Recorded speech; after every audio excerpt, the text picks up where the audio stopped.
नमस्कार दोस्तों, बिहार की खबरों में एक बार फिर से आप सभी का स्वागत है। बिहार की खबर को जानते रहने के लिए सब्सक्राइब करें माई स्मार्ट बिहार के इस यूट्यूब चैनल को, जिससे कि आपको बिहार से जुड़ी हर एक छोटी बड़ी खबर लगातार मिलती रहे। तो आइए दोस्तों, बिना समय गवाए खबरों की ओर चलते हैं। भाजपा ने बिहार में दलित अत्याचार का मामला बढ़ने का आरोप लगाया तो पूर्व मुख्यमंत्री जीतन राम मांझी ने सरकार की तरफ से भाजपा को कड़ा जवाब दे दिया।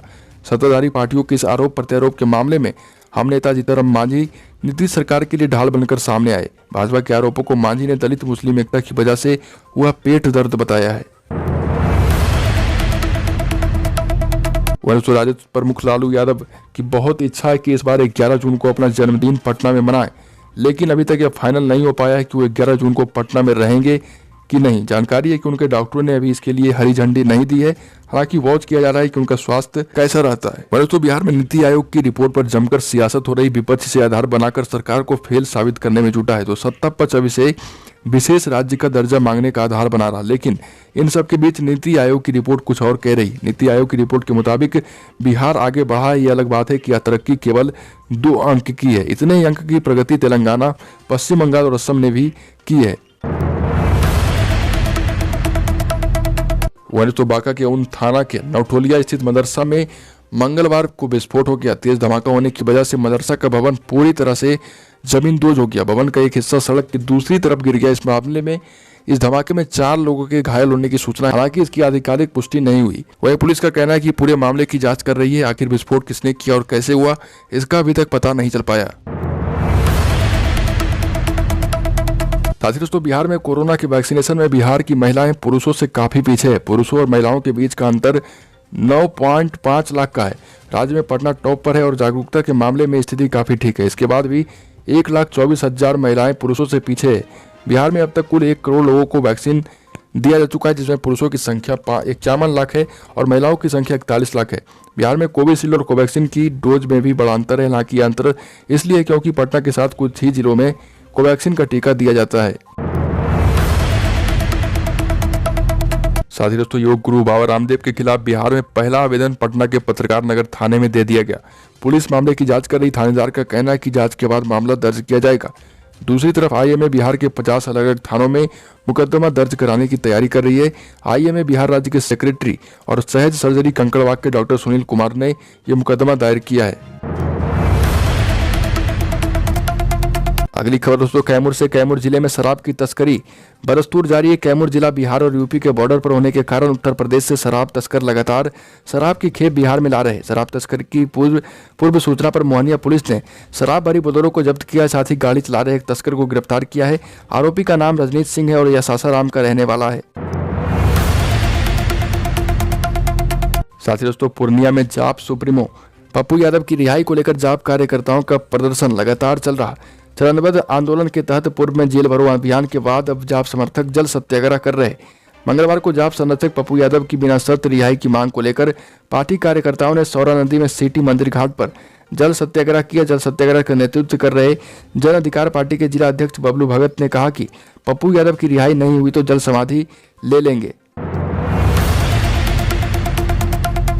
वहीं तो शिक्षा विभाग ने शिक्षकों की प्रतीक्षित ट्रांसफर पॉलिसी तो ला दी है, लेकिन अब इसको लेकर कई सवाल उठने लगे। शिक्षक संघों ने कहा कि वो शिक्षा विभाग के मंत्री विजय कुमार चौधरी और संबंधित अफसरों को संशोधन के लिए पत्र लिखेंगे। बिहार राज्य प्राथमिक शिक्षक संघ के कार्यकारी अध्यक्ष मनोज कुमार ने कहा कि ट्रांसफर के मुद्दे सहित 7 सूत्री मांग पर 78 दिनों की हड़ताल की गई थी और फिर से हड़ताल करेंगे। अगली खबर दोस्तों, गया से। गया जिले के मोहड़ा प्रखंड के घाघर जंगल से घाघर गांव को हटाने का अभियान मंगलवार को बड़ी संख्या में पुलिस बल की मौजूदगी में शुरू हुआ। इस दौरान पुलिस और ग्रामीणों के बीच नोक-झोंक और धक्का मुक्की के बाद जेसीबी से अस्थायी व अस्थायी अतिक्रमण हटाने में पुलिस व प्रशासन जुट गया। अतिक्रमण हटाने की प्रक्रिया तेजी से शुरू हुई। मौके पर बड़ी संख्या में महिला जवान को भी तैनात किया गया। साथ ही दोस्तों, कोविड-19 महामारी के शिकार लोगों को पोस्ट कोविड परेशानी दिख रही है। किसी को खांसी रह रही तो किसी को बहुत कमजोरी। लोग अन्य तरह की परेशानियों के शिकार भी हैं। कुल मिलाकर कंफ्यूजन की स्थिति है और मरीजों में यह डर बना रहता है कि उनका कोई ऑर्गन बहुत कमजोर तो नहीं हो गया। कोरोना भविष्य में 4-5 साल बाद कुछ बड़ी दिक्कत तो नहीं दे देगा शरीर में। इन समस्याओं के समाधान के लिए जयप्रभा मेदांता सुपर स्पेशलिटी अस्पताल में पोस्ट कोविड के मरीजों के लिए इलाज की व्यवस्था की गई है। साथ ही दोस्तों बिहार बोर्ड ने सिमुतल्ला आवासीय विद्यालय जमुई के कक्षा 6 में नामांकन के लिए आयोजित होने वाली परीक्षा का परिणाम घोषित कर दिया है। आज से बोर्ड की वेबसाइट पर रिजल्ट देखा जा सकता है। http secondary Bihar board online.com पर जाकर आप रिजल्ट चेक कर सकते हैं। कक्षा 6 के लिए बिहार बोर्ड ने मुख्य परीक्षा 30 जनवरी को आयोजित की थी। मुख्य प्रवेश परीक्षा में 60 छात्राएं शामिल हुई थी।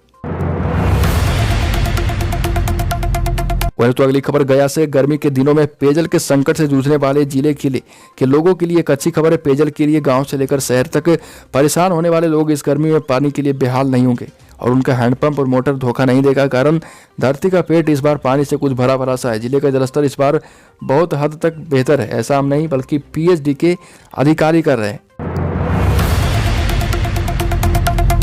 दोस्तों 4 चरणों के लॉकडाउन के बाद अब बिहार में अनलॉक 1 की शुरुआत हो गई। 8 जून तक लॉकडाउन है। इसके बाद 9 जून से अनलॉक शुरू होगा। ये अनलॉक अचानक नहीं होगा, धीरे धीरे से खोला जाएगा। हालांकि इसका आधिकारिक ऐलान अब मंगलवार 8 जून को हुई होगा। सोमवार को सीएम नीतीश ने क्राइसिस मैनेजमेंट ग्रुप की बैठक की है, लेकिन अनलॉक की गाइडलाइन पर फैसला नहीं हो सका। मंगलवार सुबह 11 बजे फिर मीटिंग होगी। उस दौरान अनलॉक में दी जाने वाली छूट पर अंतिम मुहर लगाई जाएगी। साथ ही दोस्तों बिहार में सबसे पहले बांका और जमुई में मानसून दस्तक देगा। इसके बाद राज्य के सभी इलाकों में इसका प्रभाव देखने को मिलेगा। मानसून केरल से कर्नाटक होते हुए महाराष्ट्र पहुंच गया। इसके बाद बंगाल की खाड़ी होते हुए 9 जून को ओडिशा पश्चिम बंगाल में दस्तक देगा। फिर 11 जून को झारखंड पहुंचने की संभावना है और यहां से 12 से 15 जून के बीच बिहार के बांका जमुई से होते हुए अन्य हिस्सों पर प्रभाव डालेगा। वही तो बिहार में शराबबंदी का पालन करवाने वाली पुलिस ही खुद शराब पीने के जुर्म में जेल जा रही है। मामला राजधानी पटना के गौरीचक थाने का है, जहां पदस्थापित मुंशी दिनेश यादव देर शाम थाना परिसर में शराब का सेवन कर रहे थे और यह पूरी घटना किसी ने कैमरे में कैद कर ली और सोशल मीडिया पर वायरल कर दिया। सोमवार को जब वीडियो वायरल हुआ तो एसपी के निर्देश पर थानेदार ने मामले की जाँच शुरू की, जिसके बाद आरोपी पाए गए मुंशी दिनेश यादव को गिरफ्तार किया गया। वहीं तो मुख्यमंत्री नीतीश कुमार की ड्रीम प्रोजेक्ट 7 निश्चय योजना में भ्रष्टाचार नहीं रुक रहा। 7 निश्चय के तहत हर घर में नल का जल पहुंचाना है, लेकिन घर तो दूर टंकी में पहुंचने से पहले ही इस योजना का बेस जल मीनार गिर जा रहा। ताजा मामला गया के 12चट्टी प्रखंड में सामने आया और यहां झांझ पंचायत के दहवा गांव में महादलित टोला के वार्ड नंबर 3 में बना जल मीनार महज 2 दिन में ही भरभरा कर गिर गया। ग्रामीणों का कहना है कि जल मीनार के निर्माण में घटिया सामग्री का इस्तेमाल किया गया था। वार्ड सचिव संजय कुमार यादव ने बताया कि करीब 9 लाख रुपए से टंकी का निर्माण किया गया था। झांझ पंचायत का दहवा गांव महादलितों की बस्ती है। इसका खामियाजा यहां के ग्रामीणों को भुगतना पड़ेगा। वहीं तो बिहार के शिवहर में वैक्सीनेशन को लेकर लोगों के बीच जागरूकता बढ़ाने के लिए सरकार कई तरह की प्लानिंग कर रही है और इस संबंध में शिवहर जिला प्रशासन ने अनोखी योजना की शुरुआत की। डीएम सज्जन राजशेखर ने टीकाकरण के प्रति लोगों को जागरूक करने के लिए इनाम देने की शुरुआत की है। वैक्सीन लेने वालों को इनाम के तौर पर फ्रिज, कूलर और सोने का सिक्का दिया जा रहा। समाहरणालय के सभाकक्ष में डीएम ने 45 वर्ष से अधिक उम्र के स्वेच्छा से टीका लेने वाले लोगों को गिफ्ट देकर प्रोत्साहित किया। साथ ही दोस्तों बिहार में राजवंशी नगर स्थित लोकनायक जयप्रकाश नारायण अस्पताल को 3 ऑक्सीजन कंसंट्रेटर उपलब्ध कराई गई। कोरोना के मरीजों के इलाज के लिए इसे ऑक्सीजन सिलेंडर नहीं होने पर वैकल्पिक व्यवस्था के तौर पर इस्तेमाल किया जाएगा। इससे मरीजों की परेशानी कम होगी। केंद्रीय मंत्री रविशंकर प्रसाद की ओर से यह व्यवस्था कराई गई है। जयप्रकाश नारायण अस्पताल को ऑक्सीजन कंसंट्रेटर केंद्रीय मंत्री रविशंकर प्रसाद की तरफ से उपलब्ध कराया गया है। साथ ही दोस्तों औरंगाबाद जिले में जिला स्वास्थ्य समिति औरंगाबाद द्वारा आयोजित मिशन जिंदगी कार्यक्रम के तहत स्वैच्छिक रक्तदान शिविर का आयोजन किया गया। शहर के सोन नगर कॉलोनी में स्थित शहरी प्राथमिक स्वास्थ्य केंद्र में 8 लोगों ने स्वैच्छिक रक्तदान किया। इस मौके पर डीडीसी अंशुल कुमार ने रक्तदाताओं को गुलाब का फूल देकर सम्मानित किया।